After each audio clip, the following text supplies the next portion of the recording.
Ilang beses namang sinubukan ng pamahalaan na makausap itong si MNLF Founding Chairman Nur Miswari, pero wala raw itong kinahinatnan. Gate naman ng tagapagsalita ng MNLF, naghihintay lamang si Miswari ng proposal mula sa gobyerno. Narito ang aking report.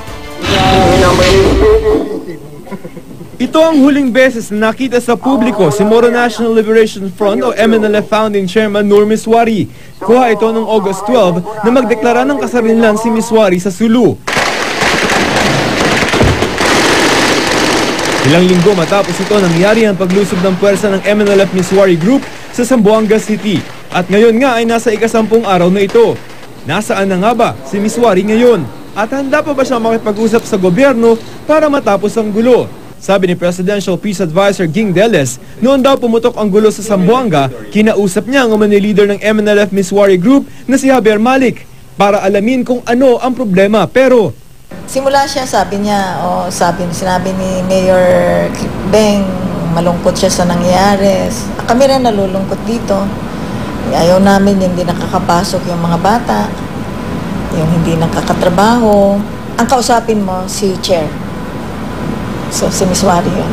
Isang pamangkin din daw ni Miswari ang nakausap ni Deles para pag-aralan kung pwede makipag-meeting si Miswari kay Pangulong Aquino noong isang linggo. Pero wala rin daw itong pinuntahan dahil wala naman daw konkretong inihahain si Miswari. After several conversations, puro ang pinag-iisipan ni Miswari na magkakamiting sila ni Pangulo na walang proposal that this is to resolve the issue or how to resolve the issue. Maging ang tripartite meeting sana sa Indonesia kung saan maaari sanang mag-usap ang dalawang panig, ipinakansela ni Miswari. Maganda raw sana ang pagkakataon yon para mahimay ang reklamo ni Miswari tungkol sa umunoy hindi pagtupad sa 1996 Final Peace Agreement sa pagitan ng MNLF at ng gobyerno.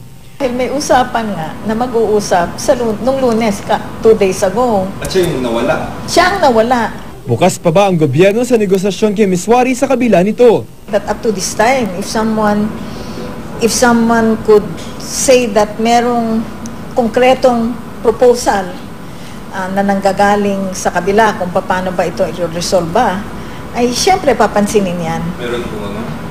Wala nga eh. Ang alam daw ni Deles ay nasa Sulu si Miswari. Sabi ng tagapagsalita ni Miswari na si Reverend Absalon Cerveza, nasa Pilipinas pa nga raw si Miswari. At kung sila ang tatanungin, naghihintay lamang daw sila ng konkretong proposal na manggagaling sa gobyerno. We do not have the monopoly of genius para malaman namin ang lahat ng sagot sa lahat ng gusto. No?